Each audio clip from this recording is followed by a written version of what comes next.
प्रिय दर्शकों, आप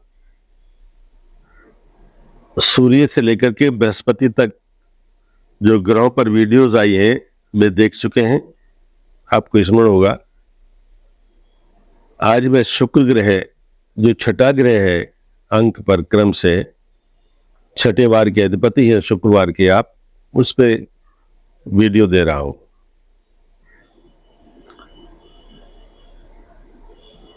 जितना भी संसार में आप ऐश्वर्य देखते हैं वह सब शुक्र है। जितना फूहड़पन देखते हैं, बेतरतीब सामान देखते हैं, वह भी शुक्र है। जो बच्चा स्कूल से आया, मोजे कहीं, सॉक्स कहीं, टाई कहीं, शर्ट कहीं, पैंट कहीं, स्कर्ट कहीं, ये सब शुक्र है। अलमारी में आप कपड़े रखते नहीं, ठूसते हैं, वह शुक्र है। जो फूहड़ता का, अशुभता का, यानी जो शुक्र निर्मल नहीं है, वह शुक्र आपका है।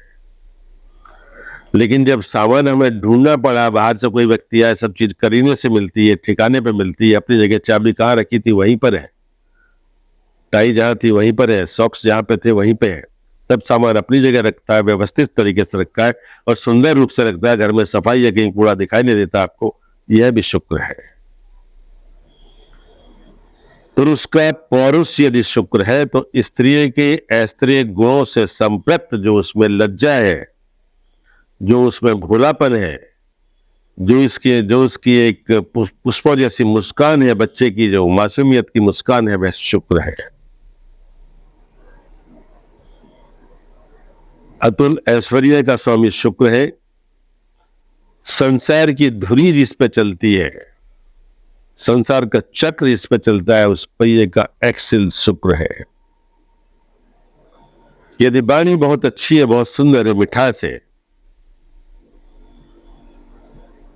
भारत रत्न कोकिला लता मंगेशकर जी, उनका शुक्र सर्वोत्तम है, ये शुक्र है। रसों का स्वाद रहना, श्रृंगार प्रिय होना या सादगी में श्रृंगार दिखाना कि आईने को भी शर्म आ जाए, वह शुक्र है। सादगी श्रृंगार हो गई, आईने की हार हो गई, यह शुक्र है। हम देखते हैं, पर शुक्र को समझने के लिए थोड़ा सा सूर्य के पास हमें जाना पड़ता है। ये व्यवस्था है ज्योतिष की, या व्यवस्था है ज्योतिष की।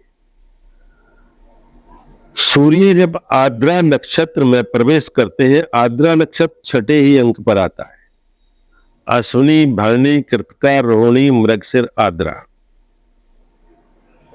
तो वहां से हम वर्षा की कुंडली निकालते हैं कि देश में वर्षा का मान क्या होगा, उसका माप क्या होगा, कहाँ कितनी होगी, कहाँ कितनी नहीं होगी। क्योंकि जो फसल है, जो क्रॉप्स है, वह सिस्टम वर्षा पर आधारित है।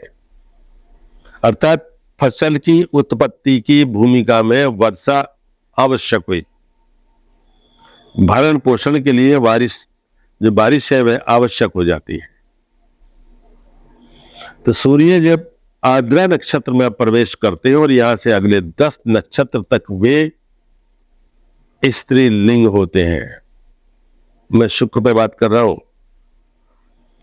उससे आगे के 3 नक्षत्र में वे नपुंसक होते हैं और उससे आगे पौरुषता को प्राप्त करते हैं। अर्थात आगे के जो 14 नक्षत्र हैं, आप लगाइए, वे सब शुक्र के हैं। तो 3 नक्षत्र में जब ये नपुंसक होते हैं, महिलाओं का वही मेंसुरेशन सिस्टम है जिसमें वे नपुंसकता धारण करती हैं। इसके पश्चात शुक्र पौरुषे लेके आता है और संतति उत्पन्न होती है। हम भूमि और शुक्र में कोई अंतर नहीं समझते। यह भी फसल उत्पन्न करती है और स्त्री भी फसल उत्पन्न करती है। वह भी रचनाकार है और पृथ्वी भी रचनाकार है। दोनों हमें 2 प्रकार के फल देते हैं, न उसके बिना हम पूरे हैं, न इसके बिना हम पूरे हैं। तो ये शुक्र है। आप देखिए शुक्र की कहां तक जाती है। इनके 3 नक्षत्र हैं। पहला है भरणी, क्रम से दूसरे नंबर पे है। ज्योतिष में भी इनका भाव दूसरा है। भरणी नक्षत्र के जो स्वामी है, वे जो देवता है, वे यम है। और इसका वेद अनुराधा नक्षत्र से है। ये अग्नि तत्व का, अग्नि ऊर्जा, फायर एनर्जी का नक्षत्र है। दूसरे चरण पे इनका आता है पूर्वाषाढ़ा। यह भी फायर एनर्जी का, अग्नि ऊर्जा का नक्षत्र है। इसके स्वामी सूर्य हैं। भग अर्थात जिसके पास 6 ऐश्वर्य एक साथ हो उसे भग कहते हैं। इसलिए देवी को भगवती कहा गया है। महिला को भी भगवती या भाग्यवती हम कहते हैं। 6 ऐश्वर्य उसके पास होते हैं। गीता में श्री कृष्ण ने 10वें अध्याय में भी स्त्री की जब विभूति गिनाई तो 6 ही गिनाई है, 7 नहीं बताई। तीसरा इनका जो नक्षत्र है वह पूर्वाषाढ़ा है, जिसके देवता जल है और इसका वेद आर्द्रा नक्षत्र से है। पूर्वा आषाढ़ा का जो वेद है वह अश्विनी नक्षत्र से है। अर्थात इनके सामने यदि ये नक्षत्र आते हैं तो ये ग्रह जो भी इन नक्षत्र में आएगा वह काम नहीं करता है या एक काम नहीं करने देते हैं। वह जबरदस्ती करता है तो अपनी हानि उठाता है, अपनी हानि ही करता है, अपना अपमान कराता है। जिद में कोई भी काम या क्रोध में कोई भी काम कभी शुभ हो ही नहीं सकता, फलदायक नहीं होता है।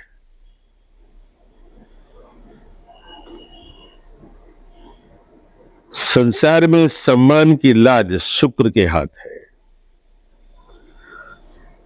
शुक्र अकेला एक ऐसा ग्रह है जिसे 12वीं घर में, 12वीं में यानी तीसरे तिर्क भाव में होने का, व्यय स्थान में होने का दोष नहीं लगता है।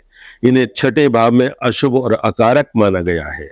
यहाँ ये यदि मीन के भी हो तो भी अच्छा काम नहीं कर सकते। और यदि इनके साथ कोई दूसरा ग्रह हुआ तो समझो उस पत्री को लगभग निकम्मा बना देते हैं, नाकारा बना देते हैं, चलने नहीं देते किसी की।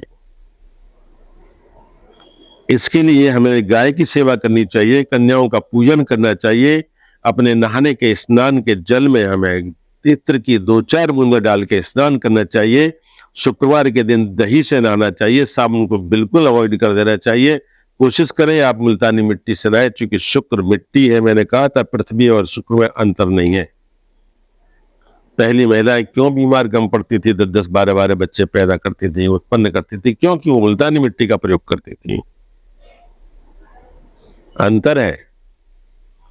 उस जमीन से, धरती से जुड़े हुए लोग थे। हमने पक्के फट संगमरमर के बलान बना लिए, घर में आपत्तियों का प्रवेश कर दिया, मुसीबतों का प्रवेश कर दिया, व्यवधानों को हमने निमंत्रण दे दिया, बिना निमंत्रण कार्ड के, बिना किसी कोरियर सर्विस के। कच्चा थोड़ा सा होना चाहिए घर में, कच्ची मिट्टी रखें, उसमें फूलदार वृक्ष लगाएं, पौधे लगाएं, छोटे से हरे भरे, ज्यादा नहीं होने चाहिए वरना तो बुद्ध खराब हो जाएगा आपका। जिसका मित्र है। शुक्र की 2 राशियां हैं, वृष और तुला। अर्थात अद्वैत का द्वैत रूप शुक्र वृष राशि में महाबलिष्ठ है, महाबलवान है, लेकिन यह मारक संज्ञा को प्रबोधन देते हैं, संबोधित करते हैं। सप्तम भाव में भी शुक्र की राशि है तुला, वह भी मारक स्थान है। अर्थात सबसे अधिक मारक यदि कोई ग्रह हुआ तो शुक्र हुए, और सबसे अधिक तारक कोई ग्रह हुआ तो भी शुक्र हुए। क्योंकि 11 भावों में आप लगभग बहुत अच्छा फल देते हैं, लेकिन हाँ, तुला लगन में अगर शुक्र 12 में हो जाए तो थोड़ी सी परेशानी जातक को होगी।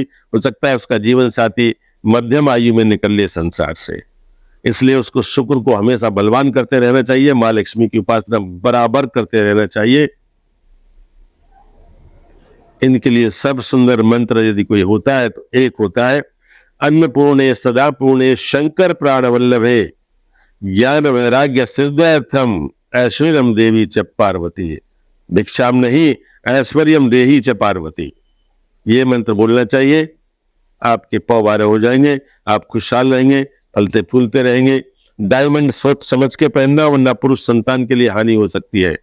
ओपल आप पहन सकते हैं, तर्जनी उंगली में पहने या सबसे छोटी उंगली में पहने, क्योंकि जाति से शुक्र ब्राह्मण है, इसलिए इसी फिंगर में पहने आप तो आपके लिए बहुत अच्छा काम करेंगे। किसी और में पहनेंगे, श्री हरि शरणम।